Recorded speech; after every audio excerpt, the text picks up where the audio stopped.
रहीम, मैं अमीर अब्दुल गुलजार और आप देख रहे हैं DMM न्यूज़। आज हमारे मरकजी ऑफिस में हमारे इलाका की एक सियासी शख्सियत कह लें, जो पुराने सियासी वर्कर हैं और तरक्याती कामों के हवाले से ये बात कर रहे हैं कि साबिक उम्मीदवार PK बत्ती जाहिद चंदेब खान जो चंद वोटों से हार गए थे, उन्होंने लाखों करोड़ों रुपए के तरक्याती काम हमारे इलाका मलिकपुर यूनियन कौंसिल में शुरू कर रखे।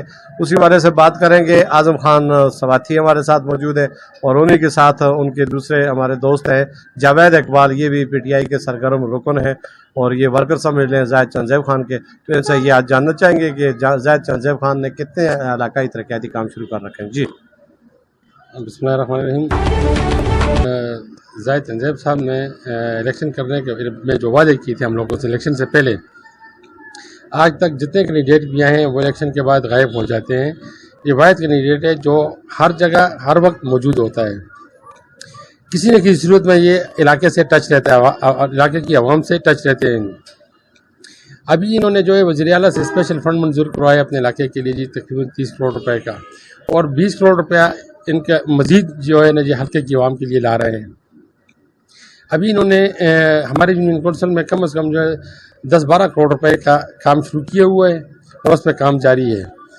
और इसके साथ PCC रोड है, सीवरेज का है, और इसके अलावा जो है ना पानी के हैं, कुछ बोरिंग वो अपनी जेब से भी खर्च करके दे रहे हैं।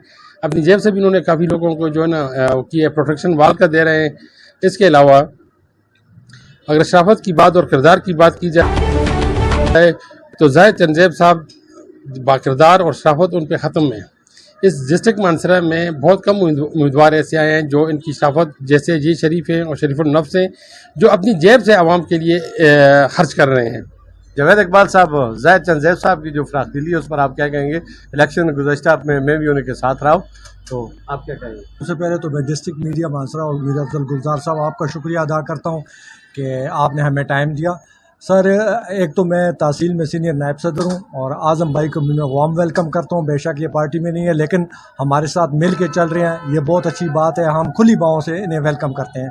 और जहाँ तक जाहिद चंदेब की बात है, बहुत सारे लोग गिला करते थे कि जाहिद चंदेब साहब इलेक्शन के बाद नज़र नहीं आए। इंशाअल्लाह अब लोगों की आंखें भर जाएंगी उन्हें देखते देखते। अगले 2 साल इंशाअल्लाह फुल फ्लैज वो हल्के में काम करेंगे।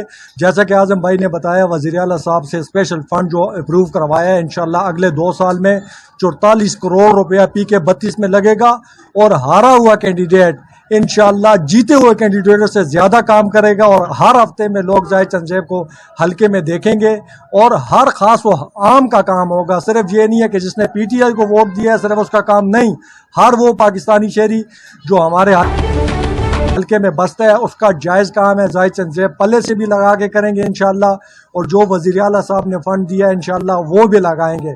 हम वज़ीर आला साहब का भी शुक्रिया अदा करते हैं। इन्होंने कहा कि हाँ, बला तफरीक बला किसी रंग और नस्ल के तरक्याती काम जारी हैं और ये सारी रहेंगे। सियासत में अक्सर ऐसा होता है कि लोग पूछते हैं कि जी आपने वोट किसको दिया है तो फिर आपके काम हो गए। ये माजी की तमाम रवायात को बुलाकर अगर जाहिद चंदेब खान ने ये पहला कदम रखा है तो मेरा ख्याल है ये इंतहाई खुशाइंदा इक़दाम है और इन्हीं के नक्शे कदम पर चलकर दीगर जो मुंतखब नुमाइंदे हैं उनको भी इसी रवायत को कायम रखना चाहिए। जी।